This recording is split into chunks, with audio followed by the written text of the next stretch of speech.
Yeah, we like each other, guys. All right. And ladies. My name is Jeff Anderson. I am one of the lawyers that has the privilege to stand with a number of courageous survivors and a number of courageous advocates that have made a choice to take a major step in suing today here in New York, the Catholic Conference of Religious or Major Superiors of Men.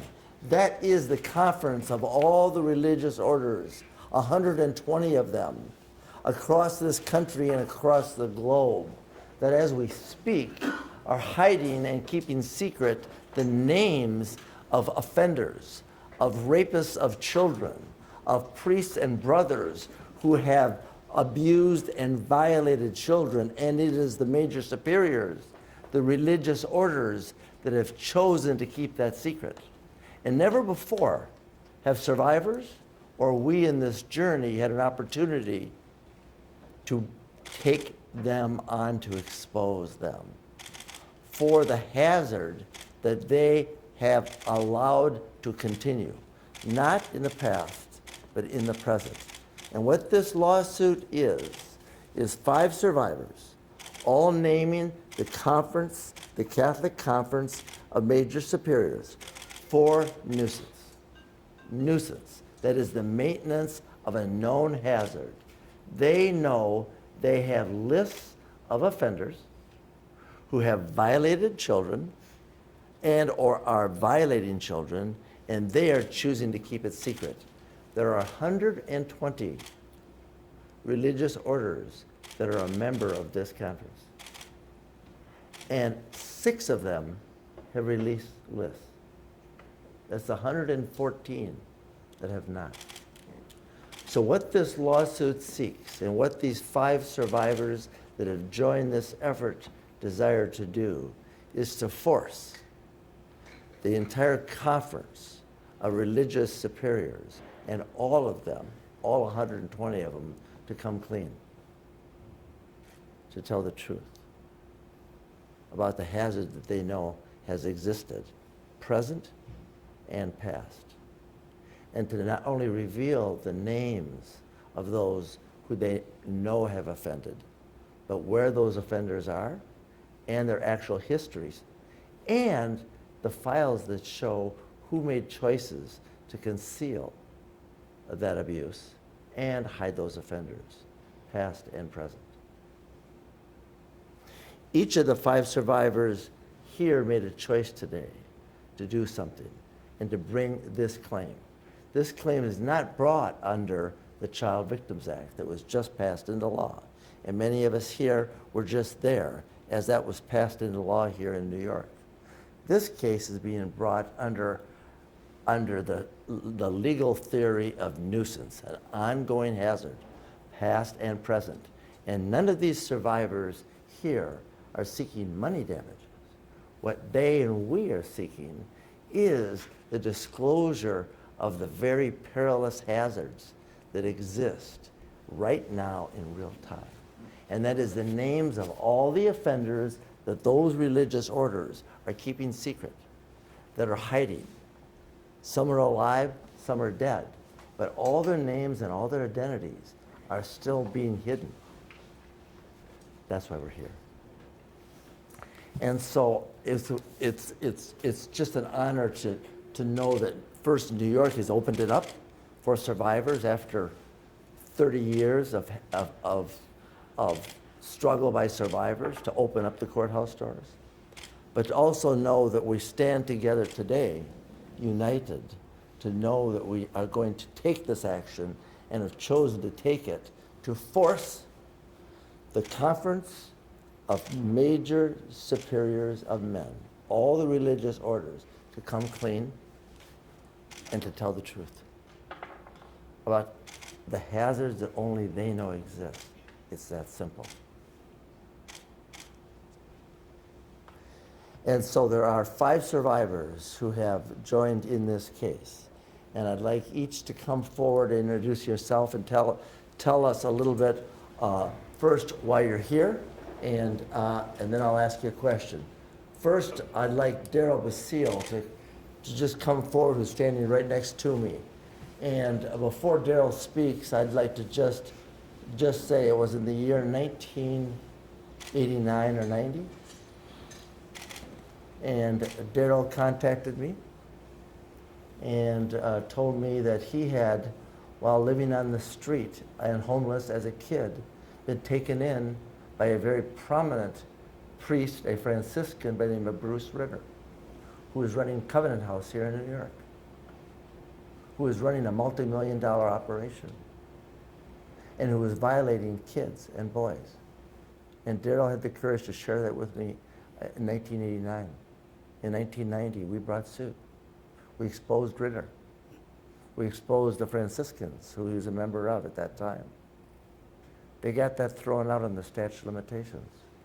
Bruce Ritter went on to go from New York and running Covenant House here in 1990 to India, where he continued to work with kids until he died.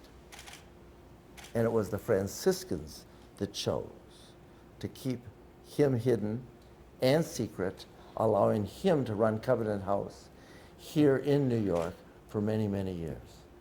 And so to you, Darryl Bassile, and all those survivors that stand with us today, we are grateful for your courage. Thank you. And yes.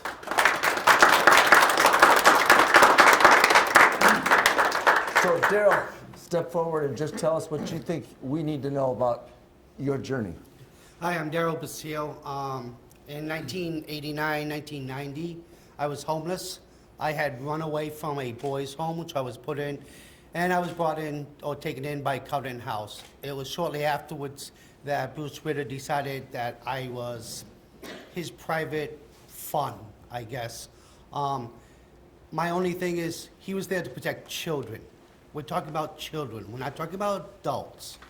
At 14, what was I to do? Was I to say no? Was I to be put back out on the streets eating out of garbage cans? No, I stayed and I endured until I could go someplace else. But the sad part is I was a child, and all the adults who had the choice to protect me or not to protect me, to take Bruce Ritter out or not take him out, chose to keep him in there. So what's the price of a child nowadays? I have no idea. For me, it was my life. Thank you. And so, Darryl, you joined this suit because what you want is to have the Franciscans, the religious order that he was a member of, come clean with not just his name, which is already out Right. there, but all the names of all the offenders and all the files they are holding secret right now, correct? That's correct. How else can we help children? How else can we help survivors who live in turmoil, who live with everything that happened to them? If we don't know who their abusers were, how can we help them? And if you're going to keep hiding these people and keep shuffling them from place to place, what are we going to do? What are children? Children here, people, not adults. What are children to do when they're not protected by the adults who are supposed to protect them, and by a religious order who's supposed to protect children?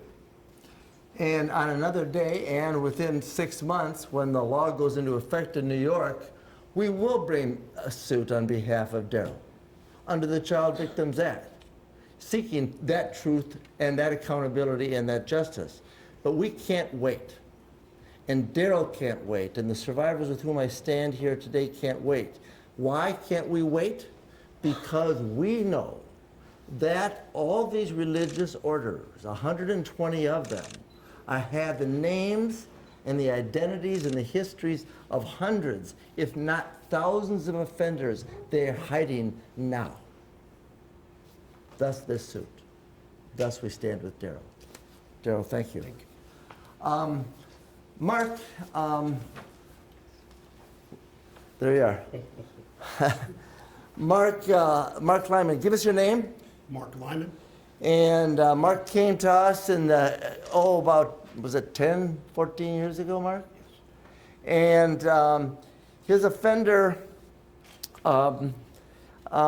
is also a Franciscan.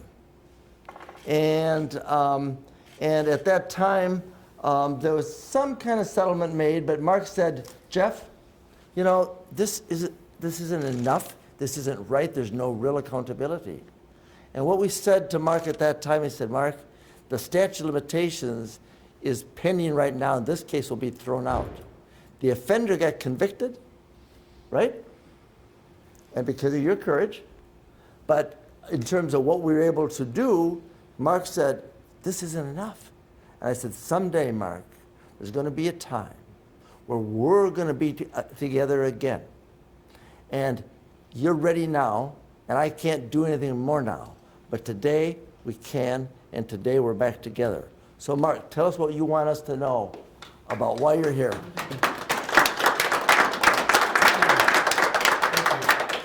Thank you. I was abused by a Franciscan priest assigned to the Albany Diocese here in New York. His name is Father Frank Genevieve. He is deceased at this time. My abuse was extensive here in New York as well as in other states. I don't want another child to have to go through what I went through, let alone decide to come forward and be denied justice. And so today is monumental because children are our most important asset that we have. And by making this motion, by taking this action, we're making it safer for children. We need the conference to come forward and provide everything that they know, not just about the predators, but about those who helped protect them.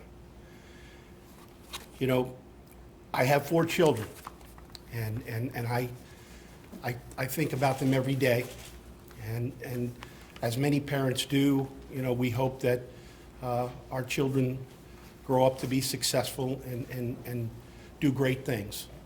And so the importance of this today for me is to make sure that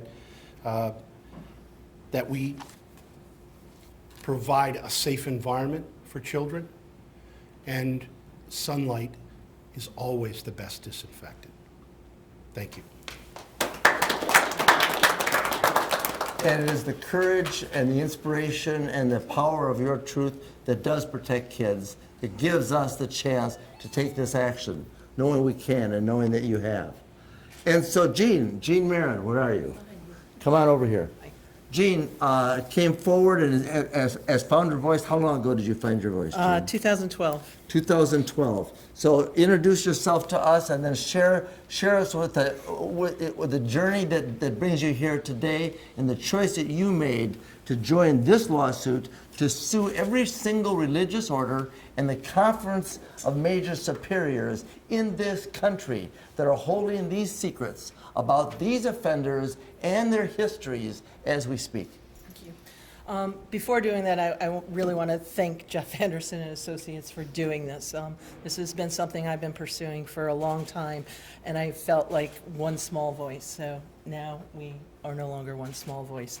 In 2012, I received a letter from the religious order that educated me, that said if you were sexually assaulted by any of our people, you have until such and such a date to come forward or forever hold your whatever. And it was very quickly after that I learned that my sexual assailant, rapist, and exploiter, brother James Vincent Haney, some say Haney, was actually not just preying on me way back when, but that he was a simultaneous and serial sexual assailant of both male and female teens, and I don't know what other age groups, but he was moved numerous times. There is information that was provided to the order that, you know, was known that this man was a problem and nothing was done. So knowing what I know, that these guys don't stop until they're dead usually or stopped by some system, I tried to start reporting, and I found those statute of limitations stopping me in the 3 states I was assaulted in. And I also reported to the FBI, who didn't follow up with anything. And my goal was to get him because, I guess I shouldn't say it that way, but, you know, he's still out there. This is about protecting kids. This isn't about anything else. He's still out there.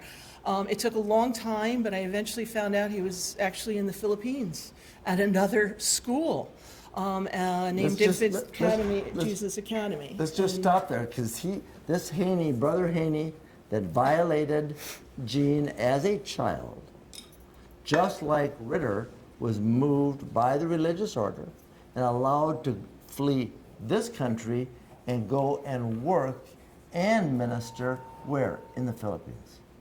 He's deceased now, but the trail... No, he isn't. He's alive. Yeah, no, he's alive, and we Yeah. don't know where he is. Yeah, he owns property in the States, but he could still be in the Philippines. And Yeah. so we're putting his name out there because right now, we don't know where he is. And that means nobody knows what he's doing and nobody's watching him. So this is an He's still alert out to the there. communities. Let's give that name again.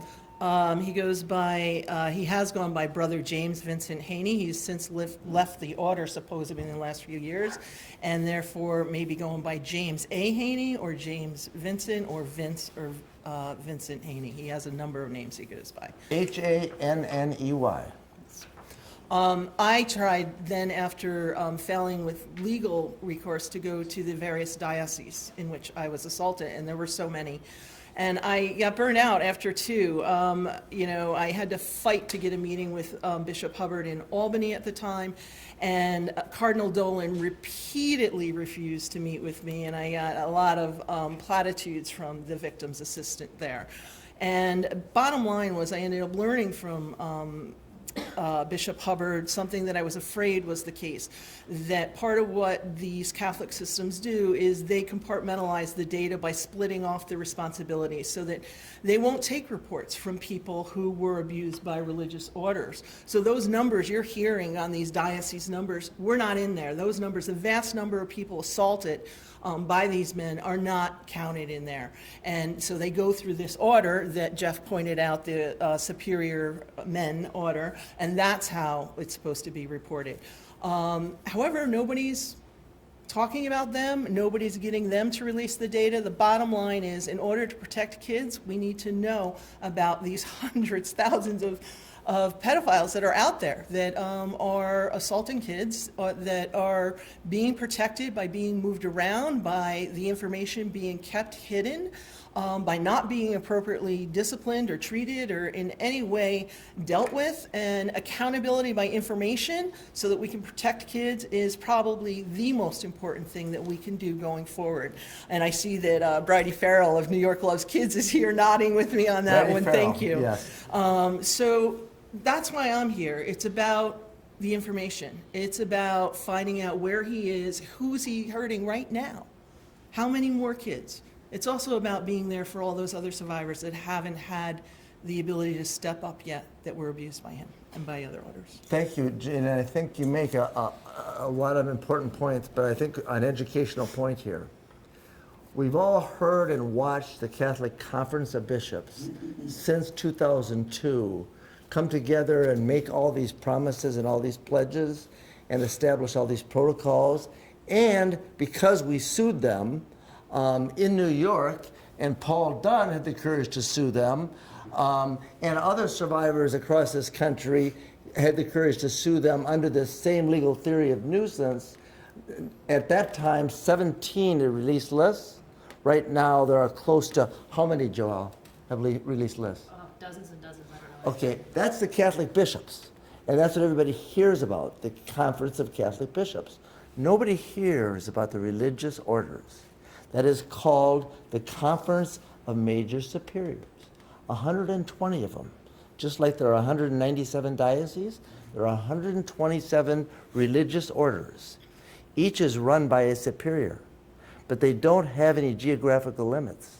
So they can take a priest who is an offender, who offended in Albany, and decide to put that priest any day, any way, in India or in Iowa or any place else with the simple permission of a bishop any place in the world. So as we speak, they have the names of all these offenders, and they also have the ability to move them across the globe as we're speaking. And that's why one of the people that we're talking about here was in the Philippines, and another was in India, and that's what they are doing. And that's why this peril that has never been exposed or even understood is so very, very grave. So thank you, Jeanne, for drawing that out. Can I just add that this is a true public health and public safety issue that needs to be addressed, and again, thank you. Yeah. for doing it. Oh.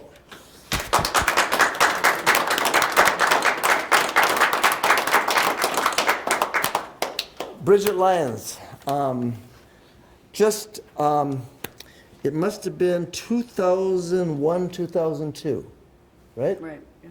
Bridget called me and reported that she and her brother had been violated by a priest, Jack Kennington, a member of the Redemptorists, but he had been assigned to parish in the New York area, where he had ingratiated himself into his family and your mother. Mm-hmm. And Bridget reported to me the violation of her and her brother. We brought suit.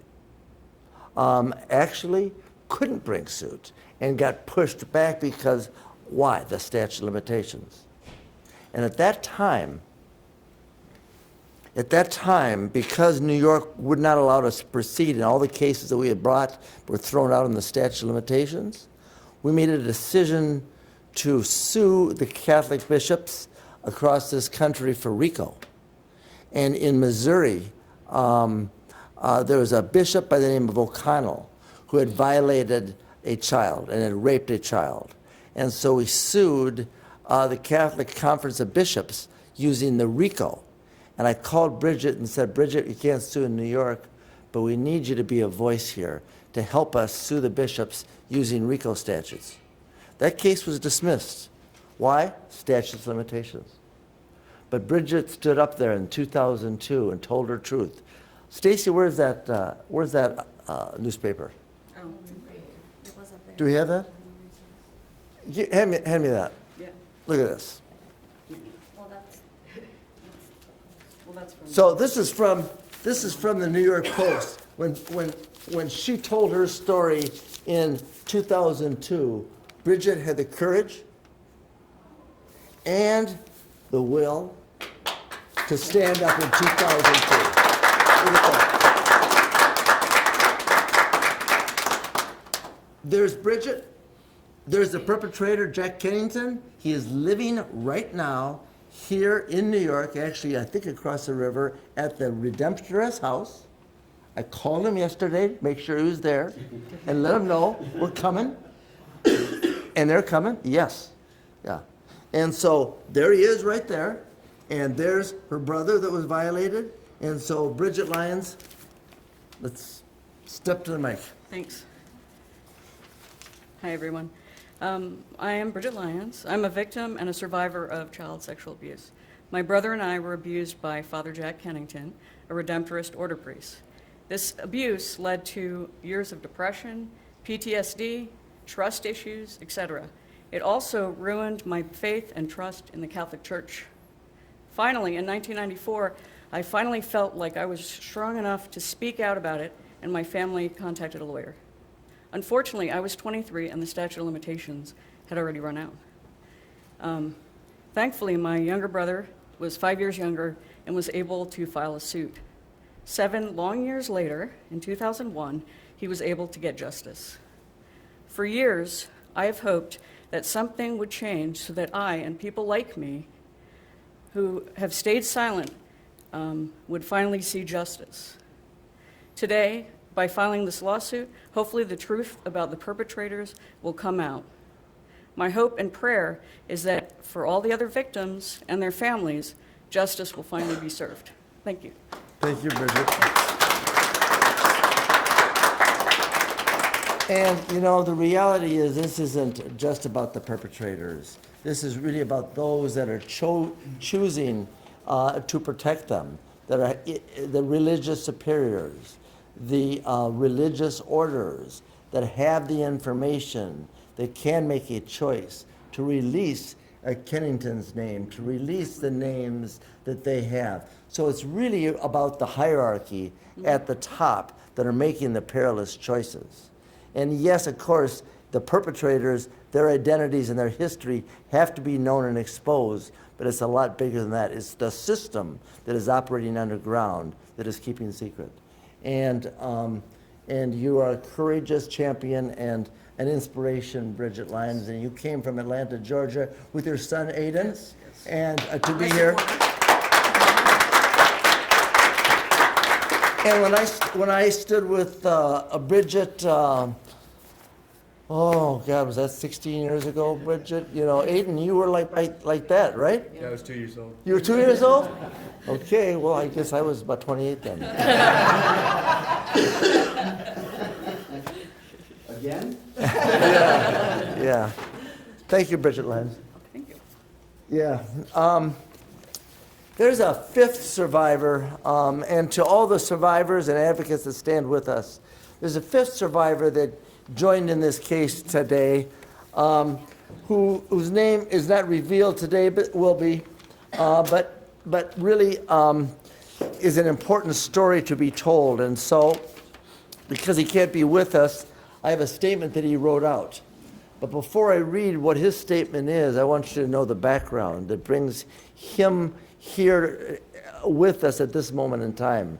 Because he was violated by a monk, a Benedictine priest by the name of Timothy Kelly at St. Anselm's in New York.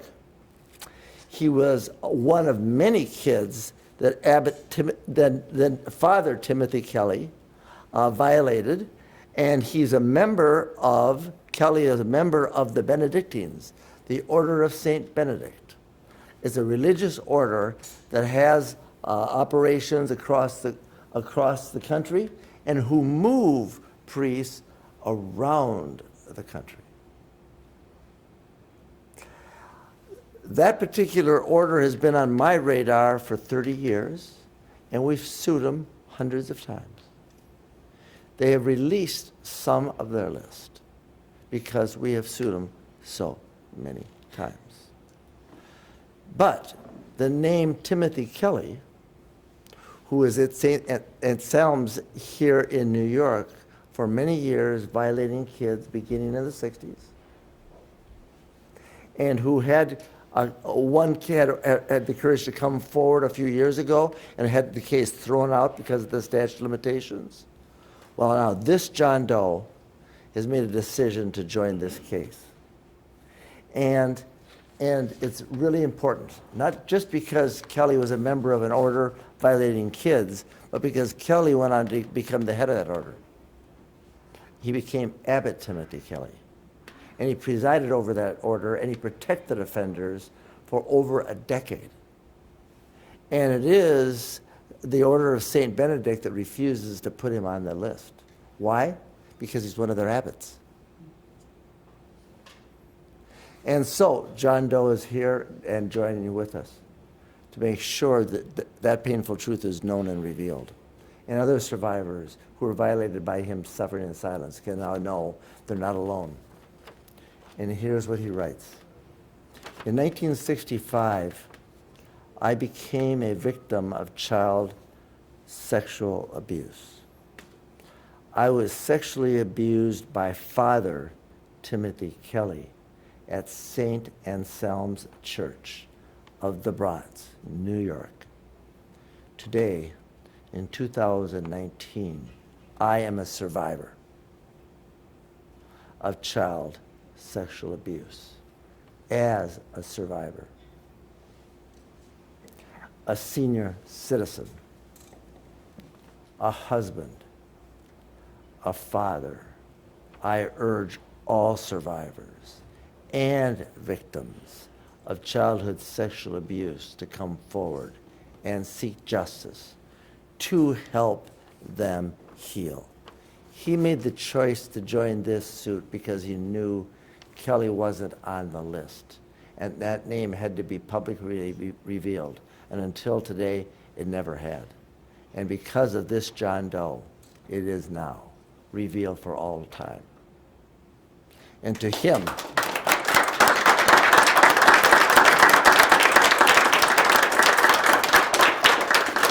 And to all the survivors with whom we stand, and with all the survivors who have shared their secret and who have found their voice and who have helped to work to open up the courthouse doors in New York, and as we work across this land to do the same, we work with deep gratitude and with a deep conviction, with a fierce urgency of now, because it is time. It is time for truth. It is time for accountability. It is time for the survivors to find their voice and have an opportunity to take action. And it is time for those that have chosen to protect offenders to be held accountable, to be called out. And it is time for me to invite Joelle Casteix, a survivor advocate who has been sharing this journey with us for many, many years, to offer your thoughts. Joelle. My name is Joelle Casteix, and I'm a survivor of sexual abuse from California. I was sexually abused by a teacher at a Catholic high school over a 2-year period. He got me pregnant, gave me a sexually transmitted disease. During that time, the Diocese of Orange knew about the abuse and covered it up. These cases that we're talking about today seem very complicated. What is a religious order? What is a religious order priest? Who are the superiors? You have to think of them as contractors. In a room full of men wearing uniforms and everyone's uniform looks the same, who knows who is the contractor and who knows who is the employee? The child being sexually abused certainly does not know. And when you look at these religious order priests and how those operations are run, think of the religious orders as a subway system for predators. These predators get into a subway station, they go underground, and they can pop up anywhere in the world, and no one knows where. No one knows their history. No one knows where they came from. All the children know is that this nice priest, Father Joe, Father Mark, Father Steve, just appeared and seems very nice. Then, after the child is sexually abused and comes forward, they go to their bishop and they say, I was sexually abused. But the bishop says, sorry, don't know him, because he wasn't one of ours. He was a contractor. He was a subway priest. And so these victims are disenfranchised twice. First, they were sexually abused, and then they were told, oh, he wasn't one of ours. That's why this case today is so important. It isn't complicated. These children were sexually abused, and they were denied their rights twice. These names need to be made public. These children deserve their rights. These adults deserve justice. And children today are at risk because at every subway station, every parish around the world, priests are popping up saying, hi, I'm Father Steve, I'm Brother Mike, I'm Father Joe, and nobody knows who they are. All they know is that this nice man doesn't have a history, when in fact, at the last subway station, he sexually abused and destroyed dozens of children. I encourage anyone who was sexually abused by any priest, any brother, anyone, anywhere, no matter the predator, in the state of New York, come forward. Today was an amazing day, and a great law was signed, and there is help. There's help available. No matter your decision, Linda Rosenthal said today, New York supports you. Thank you.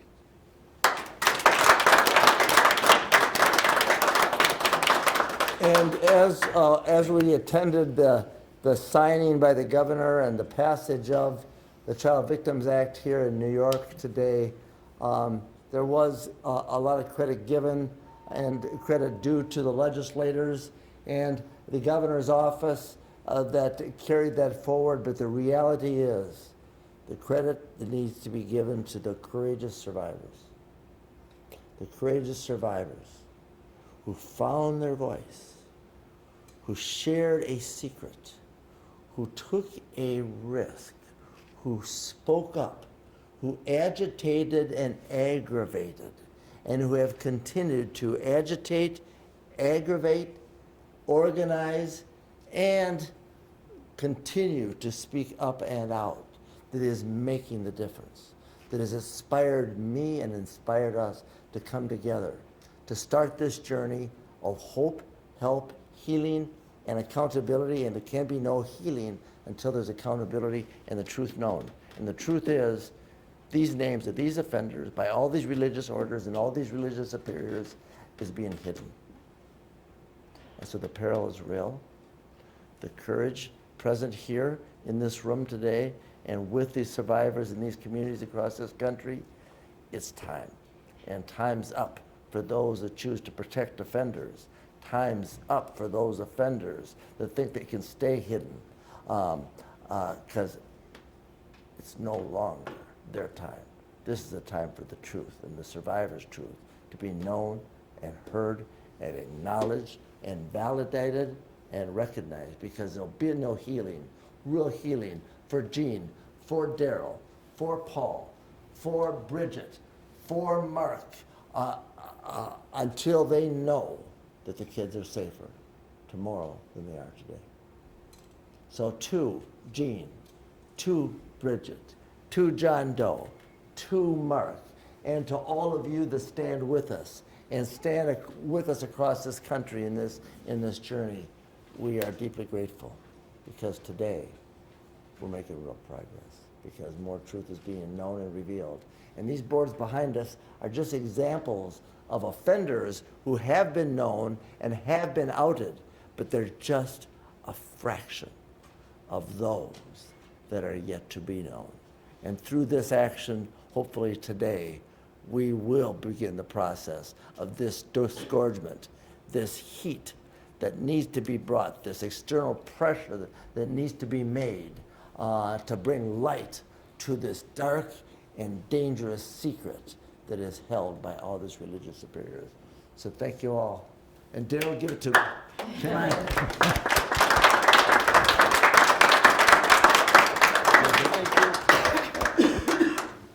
Come on over here.